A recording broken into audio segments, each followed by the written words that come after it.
What's up? What's up, my people?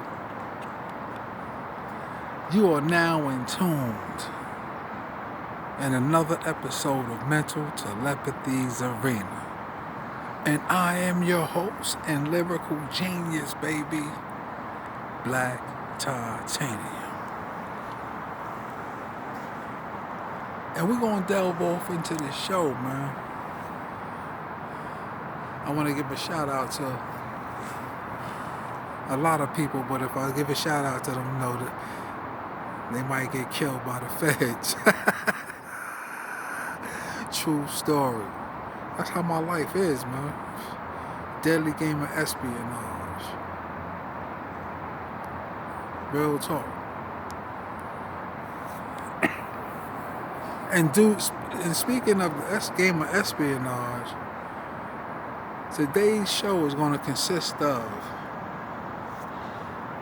the games of mental warfare that your enemy plays on you and our whole race. Well, especially when it comes to militants such as myself.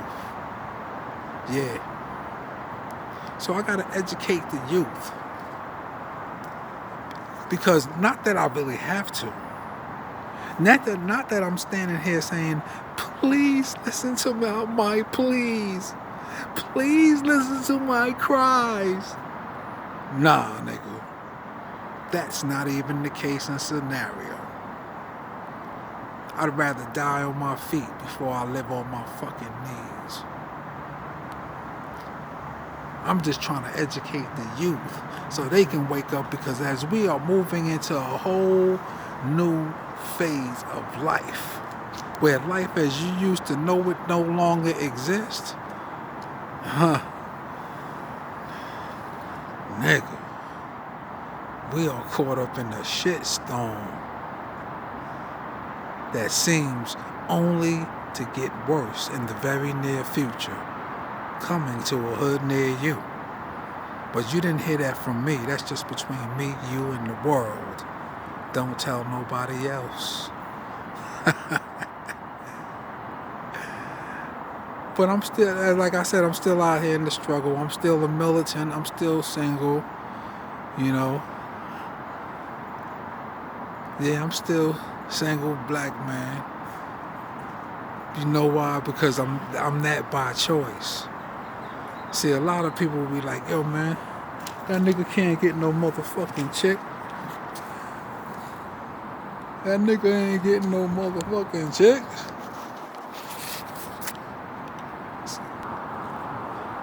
But the reality of it is, the reality of it all is, nigga, I got more game. It ain't even game, it's just I can talk to a female better than the average. But so that's really no problem with me. And a lot of people might be delusioned and illusioned by thinking that it's otherwise, but it's not.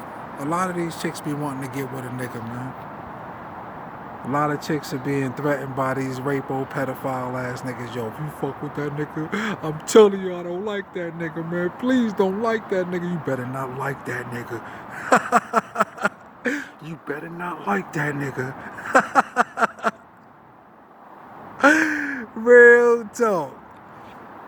And I just sit back watching the show, baby, because you can only suppress it, but for so long.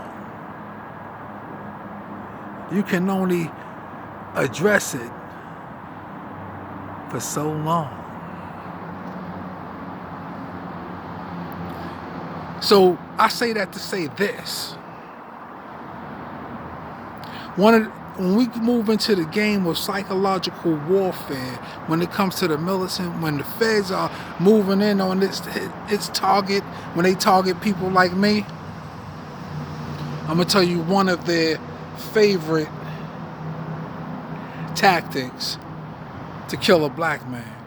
See, because there's many aspects out here. The game of mental warfare and the game of, chemical and all of that shit, it affects you in many different ways, man. And if you don't think geometrically, you don't possess these magic glasses, you'll never be able to see that. So this is one of the tactics that they use on a black man. Now, when I talk about this, I don't want none of the chicks to be like thinking, yo, this nigga hate fat chicks. No, I'm just giving you a prime example of one of the feds' favorite tactics that they use on a black man. So, like somebody like me, like, have you ever seen a person walking down the street and it's a black man or a young black man, young black brother or whatever, either one, and they walking down the street with some old fat nasty chick as they girl, and no homo, but they look good enough to that, to the point where they could actually get a bad chick. No homo, but I'm just saying, when you look at a brother, you say, yo, man, that brother, that nigga get him a chick.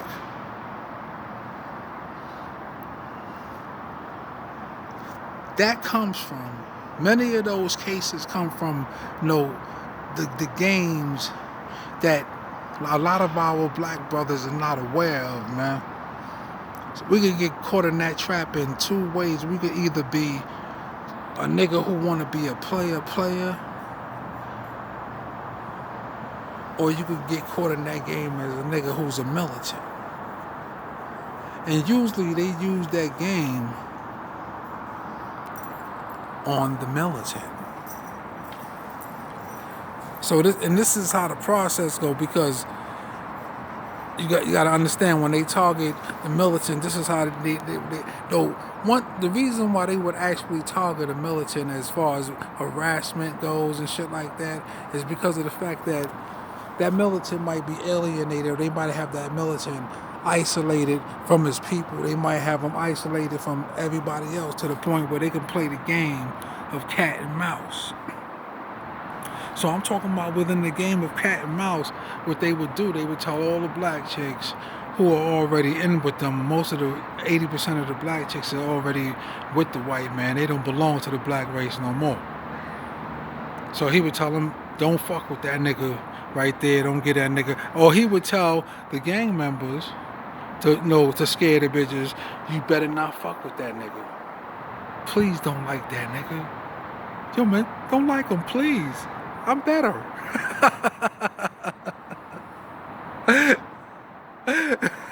Real talk.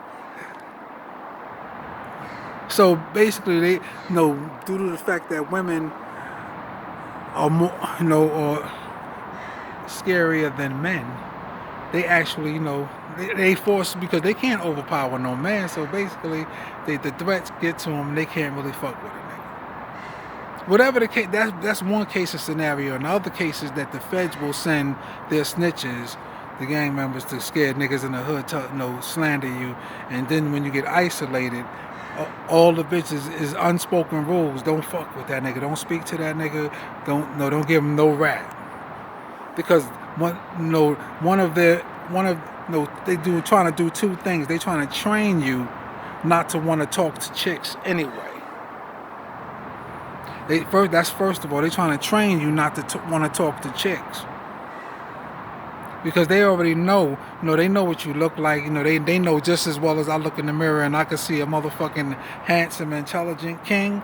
That's exactly what they see. And this is a threat to the motherfuckers, because one conscious brother in the hood is basically equivalent to the army of 1,000 or 5,000 men. True story, man. True story. So they'll tell all there's unspoken rules between them and the chicks. And it's not just me. They do it to other brothers. You know what I'm saying? If a nigga want to be player, you know what I'm saying? Or they'll tell all the bitches, don't fuck with him, man. Until they lower his self-esteem to the point where he will get so desperate that he will actually go out and pick some old fat white chick, or some fat nasty chick, or some ugly, nasty, crazy bitch. Serious. I've been through it. I'm going through it. I've seen it on many occasions. This ain't nothing that a textbook could teach. This is real knowledge right here, man. I'm trying to give you jewels. Because no telling when it's going to start happening to any black man out here, man. Especially when you got these rapist, pedophile niggas who work for the police. They trying to motherfucking stop. They want to fuck every bitch and they children. Serious. So they don't want to see you talking to no fine bitch. Because most of these niggas, like I said, they were raised by women and they were effeminized, and all of them niggas got they protective custody ass niggas, and with all of them got in common is that they insecure, sensitive, they feed each other motherfucking, they downplay each other's virtues all day and feed each other motherfucking false motherfucking whatever. So this is why they don't want to see. They don't want to ever see a nigga who ain't rocking, who ain't motherfucking riding with them niggas. Why would I ride with some niggas that's snitching on niggas and trying to sell you out to the white man? You know how many times I done had a bunch of them niggas trying to drag me to the, it's just like, the game of court gesture. They used to bring the court gesture to the king and shit. Same shit with these niggas. They try to house niggas out here, try to bring me to the motherfucking nigga, the niggas who was manipulating them. They was getting a little bit of money. Most of these dick riding ass niggas, that's all they do. That's all they do. That's one thing that the white man showed me on my journey right here, right now. He showed me, listen, fuck what they say, nigga. I'm showing you right here that I could turn all these niggas against you. And sure enough, he has shown me that. Even the fake ass Muslim motherfuckers who had the cower with their motherfucking tails in between their legs. And this is why they hate to see me coming, because they don't like to be on expose either. Them some bitch niggas too, man. They so happy that they ain't gotta go to the mosque no more, man. So what, you wear the Muslim garb, that shit don't mean nothing, man. Ain't nothing in your fucking heart. A bunch of these niggas, man. Fuck what you think you see me do or what you see me doing, nigga. But I know a bunch of you pussy niggas sitting in the background with the disbelievers trying to get your thrills because you see a nigga out here in the struggle. But let me give you a little message. You and them motherfucking house niggas. Eat a dick until you hiccup, nigga. And if it feel like I'm talking to you, I am. With that being said, we're going to get back to the essence of the conversation. So they will try to, basically, what they will try to do, they will try to, get the women not to talk to you for years. If they got to take it that long, nigga, they've been rocking with me that long. For years, nigga, until they lower your self-esteem, until you'll talk to some old nasty fat ass bitch. Or some nasty fat white chick. And what the white chick would do, because I seen the white chick, I seen them bitches do this to many niggas. They tell them, yo, listen, we're going to the mall and shit. You know what I'm saying? We're going to the mall and I'm going to buy you some stuff. I'm going to buy you some motherfucking a phone or some shit like that. So I had to tell my man about that. I said, man, fuck all that greedy shit, nigga. What they do, they try to take you to the mall or real crowded places where they can lay false claims on you and shit. Like, yeah, he with me, a fat, nasty bitch.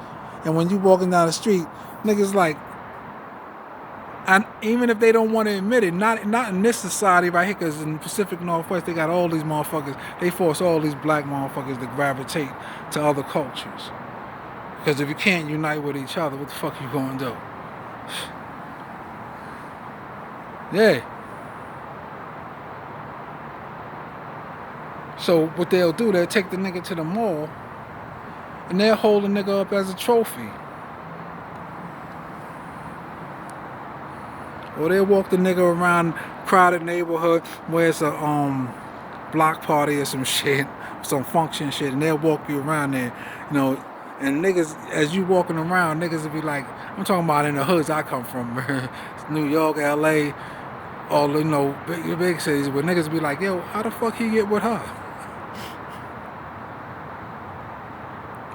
And all the fine chicks would be looking at this nigga because they like the nigga.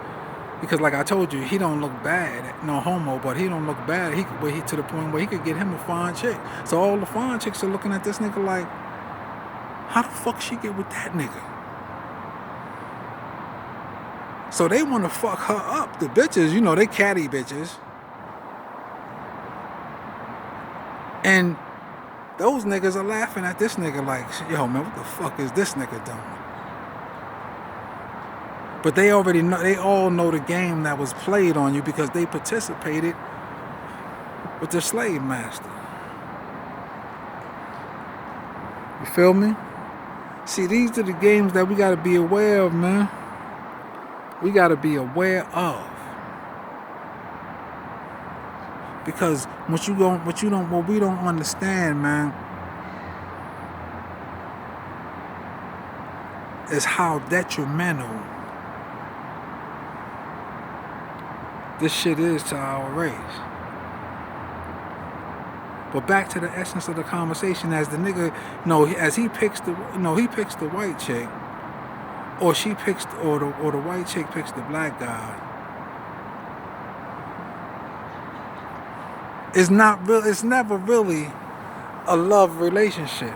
To a lot of these niggas, it's a financial thing where they trying to survive. Understandable. That's the rules of a militant. But then you got a lot of niggas, man, that they'll just, basically, they basically the targets of the feds. Niggas like me, I would be the target of. They would get a big thrill for me walking around here with some old ugly ass, some white chick, or some fat nasty ass white chick, or some even some crazy ass black chick, because they know that's why they like you to talk to them bitches right there. Them type of bitches, they love you to talk to them, man, because these are hood rat bitches. And as soon as they get mad at you, they gonna put all go back to the street and give all niggas information back out there to the streets with the parasites. The parasites who worked for the bigger parasites, which is the police and the feds. Real talk.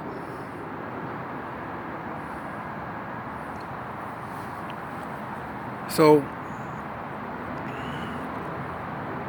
the thing is, man, the point and the moral of the story is,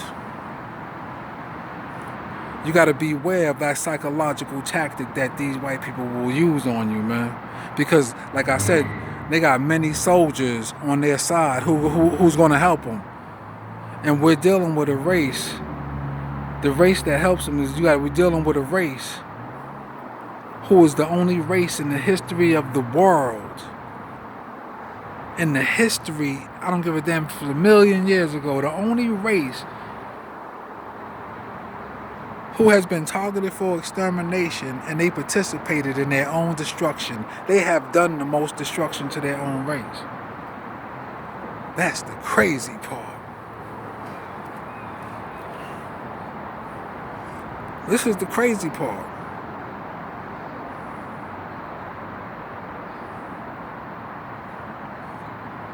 But back to the essence of the conversation. That's one of the psychological warfare games that they'll use against you, man. Because if you end up picking that white chick, that fat white chick, or that nasty, ugly white chick, it's going to be a continuous game. Because basically, what she's going to do, she's going to look at this nigga, like the nigga that I told you that's good and hot. No, that's fun. You look good enough to get a fine girl. She looks at him and say, "Listen, man, I look in the mirror every motherfucking day, and I know what I see. A fat, ugly white bitch. So this nigga can't be with me with no other reason than the fact that his self-esteem has been lowered to the gutter. And they done drag that shit through it. So she starts to talk to this nigga like a pussy, punk ass nigga. Because she know he ain't going nowhere. The nigga is emotionally codependent. And financially, probably, some niggas are financially codependent. So when they start crumbing a nigga to death, they don't give a nigga much. They just give a nigga enough to crumb them to death.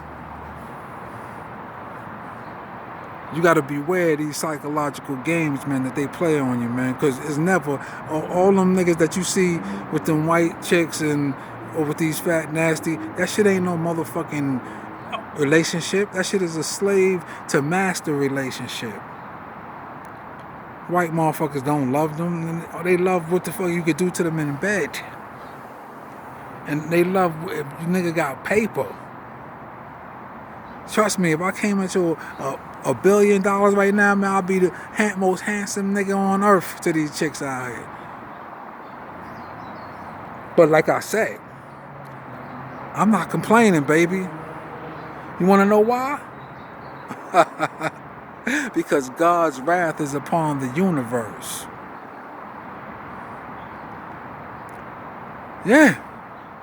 God's wrath is upon the universe.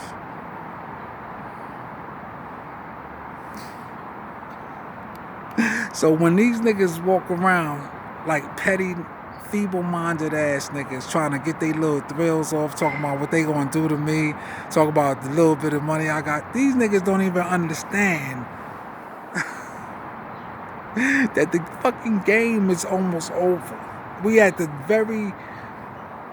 door to the end.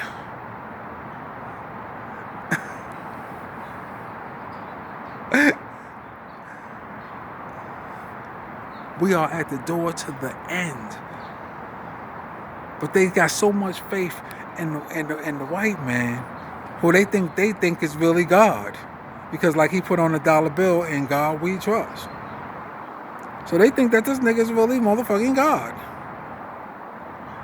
This is why they ain't panicking, because as long as white people put on a facade, like, oh, everything is all right, man. I still got my Benz, my Audi, nigga. I'm still rolling.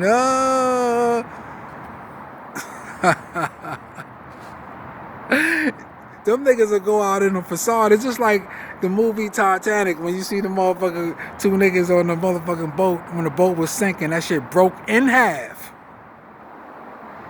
And they standing on the rail and talking about, we must go out honorably, George.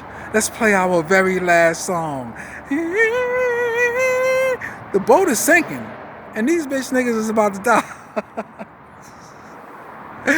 Real talk. I said, look at these pathological ass motherfuckers, man. They going to the hellfire with no. They last thought should be saying, God, I'm sorry.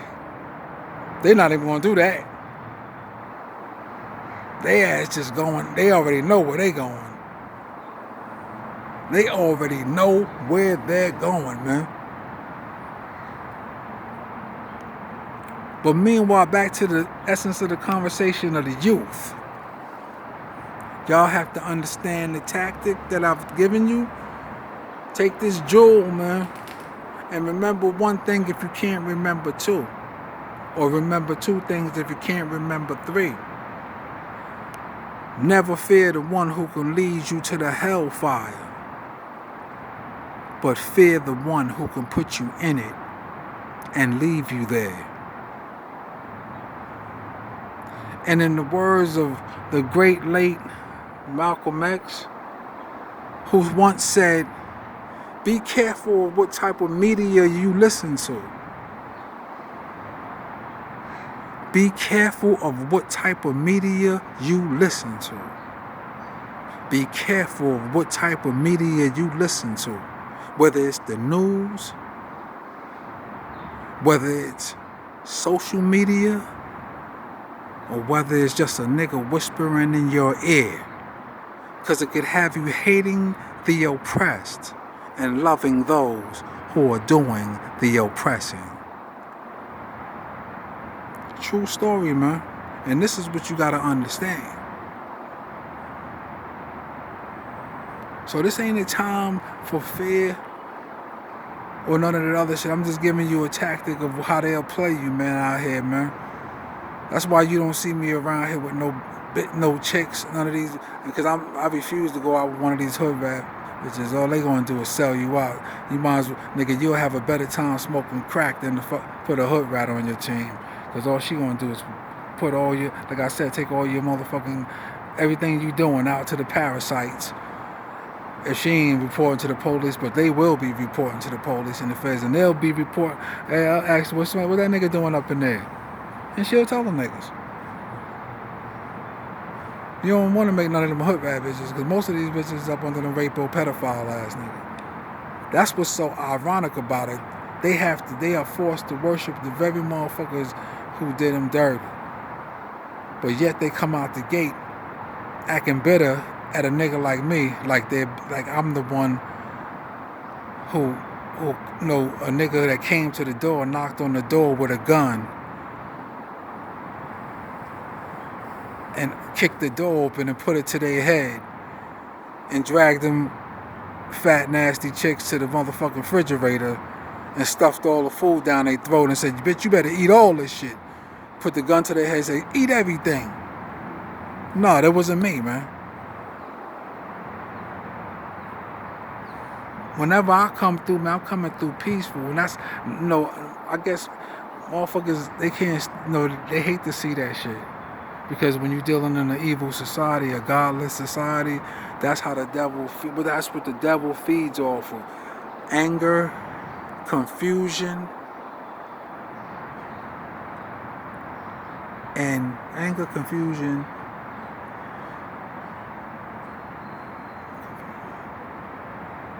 whatever else. I'm sure y'all figured that shit out already.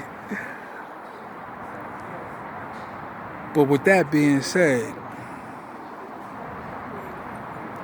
you have watched another episode of Mental Telepathy's Arena. I want y'all to reach down there, man. Hit the like or the subscribe button, man. It ain't nothing to it, man. Like I said, the game is fucking over, man. These niggas ain't gonna be coming to, they not doing shit. This is why I'm laughing. God brought the wrath on the earth, nigga. Your life ain't gonna consist of much of anything. You might, from work to home, from home to work, that's what it's all about. And most of these niggas doing just that. But they, like a bunch of niggas say, they got too much time on their hands. And when they got a lot of time on their hands, they isolated, they start doing dumb shit. I hate that nigga. You know how many bitch ass niggas I be seeing talk about a nigga like me, man? You know why? I'll tell you in the next episode. With that being said, man, you have watched another episode of Mental Telepathy's Arena, and I am your host and lyrical genius, Black Titanium. For all my youth and all the righteous people that's striving to be righteous and trying to be righteous, one love. I'll pray for you and your families, and may God blessings be with you.